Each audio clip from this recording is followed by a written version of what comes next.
Assalamualaikum warahmatullahi wabarakatuh. Bismillahirrahmanirrahim. Rabbi shrah li sadri wa yassir li amri wahlul 'uqdatam min lisani yafqahu qawli. Yang saya hormati Bapak dosen Ilmu Disiplin Islam serta rekan-rekan mahasiswa yang mudah-mudahan selalu ada dalam lindungan Allah Subhanahu wa taala. Pertama-tama kita panjatkan kehadirat Allah yang mana telah memberikan kita nikmat, terutama nikmat Islam wal iman serta sehat wal afiat. Salawat serta salam kita curahkan kepada baginda kita, yaitu Nabi Muhammad SAW, yang mana telah membawa kita dari zaman jahiliyah sampai zaman ilmiah. Saya Alwi Sadam Kurnadi, Prodi Teknik Informatika kelas karyawan, akan mempresentasikan sejarah kebangkitan sains modern. Masa pemerintahan Islam terbagi dua, yaitu masa dinasti Umayyah dan dinasti Abbasiyah. Dinasti Umayyah merupakan kekhalifahan pertama setelah era Khulafaur Rasyidin dalam sejarah Islam, yaitu era sahabat Nabi, yaitu Sayyidina Abi Bakar, Sayyidina Umar, Sayyidina Utsman, dan Sayyidina Ali. Tapi saya tidak akan menjelaskan panjang lebar tentang dinasti Umayyah, karena yang menjadi inti pokok yaitu dinasti Abbasiyah yang menjadi inti pokok sejarah kebangkitan sains modern. Dinasti Abbasiyah menjadi zaman keemasan umat Islam, yaitu ilmu pengetahuan dan peradaban Islam berkembang dengan pesat. Mulai dari ilmu-ilmu agama, bahkan ilmu-ilmu pengetahuan semodel bidang astronomi, kedokteran, matematika, dan lain-lainnya. Banyak cendekiawan yang menghasilkan bidang-bidang ilmu seperti Al-Kindi, Al-Khwarizmi, Ar-Razi, dan Al-Biruni. Masih banyak ulama-ulama yang lainnya yang telah mencetak ilmu-ilmu pengetahuan.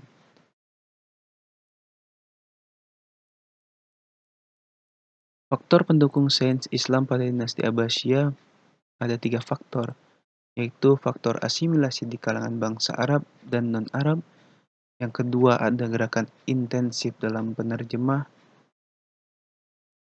berbagai macam literatur dan peran aktif dari para khalifah.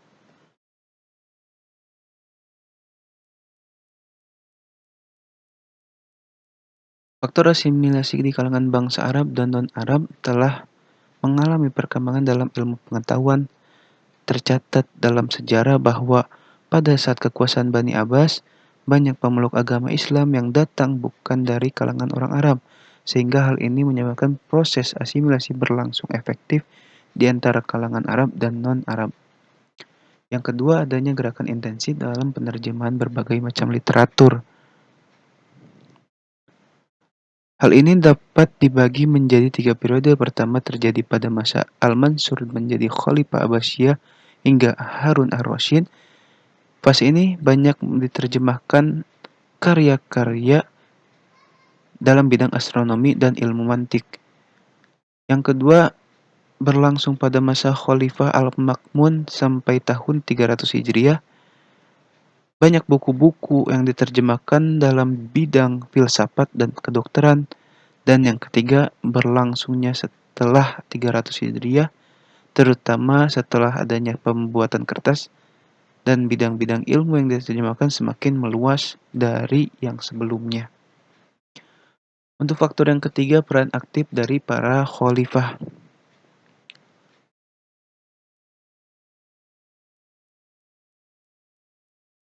Peran aktif khususnya dari Khalifah Al-Mansur dan Harun ar-Rasyid dan Al-Ma'mun yang sangat mencurahkan perhatiannya pada pertumbuhan perkembangan ilmu pengetahuan dan filsafat di zamannya. Dari ketiga faktor pendukung keberadaan sains pada masa pemerintahan para khalifah Bani Abbasiyah, dapat dikatakan bahwa keberadaan sains dan agama saat itu menjadi perhatian yang sangat serius. Hal itu dilandasi atas dasar ingin menciptakan perdamaian dunia dan kemaslahatan umat.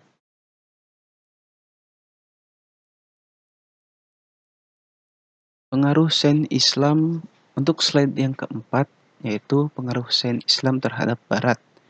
Dimensi karya ilmuwan muslim modern, contohnya yang pertama karya sastra Persia, yang kedua karya matematika, yang ketiga karya kedokteran, yang keempat karya-karya lainnya. Hal ini yang perlu dijelaskan dalam kontribusi Islam dalam kebangkitan intelektual Eropa menjadi maju. Pengaruh sains Islam terhadap Barat, yang pertama dimensi karya sastra Persia seperti The Fables of Bedpay, The Hajar Afsana telah diterjemahkan dalam bahasa Arab. Alf Laila Wala Ilah. Alf La Ilah Wala Ilah. Yang kedua karya matematika.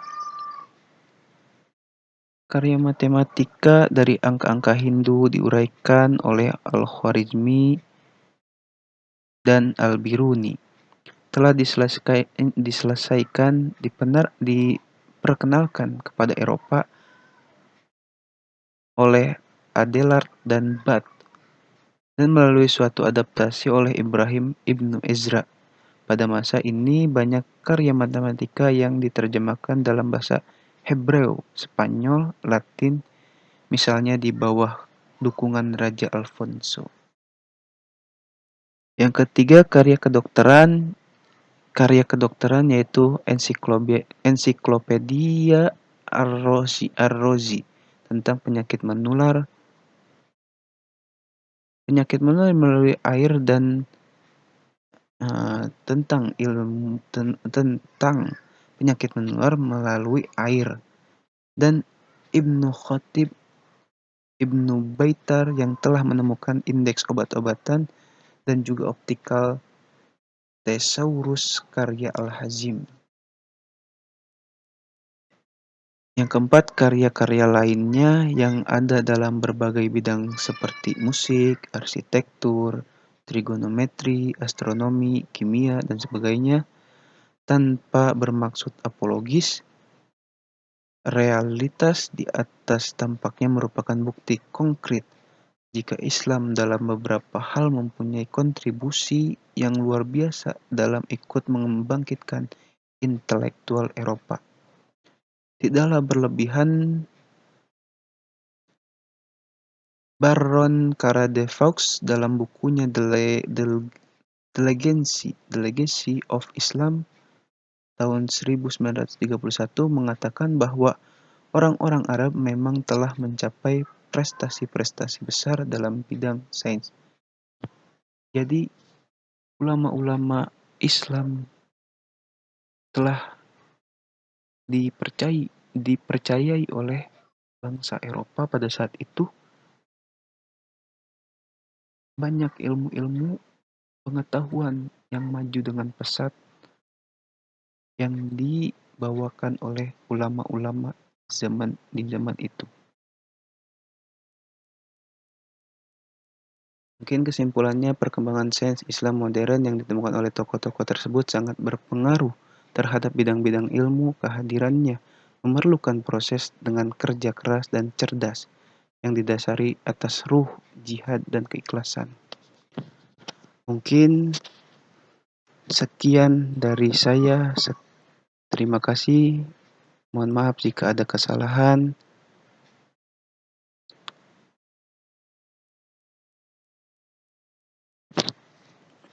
Ya, kesalahan datangnya dari saya. Kalau ada benarnya semata-mata karunia dari Allah.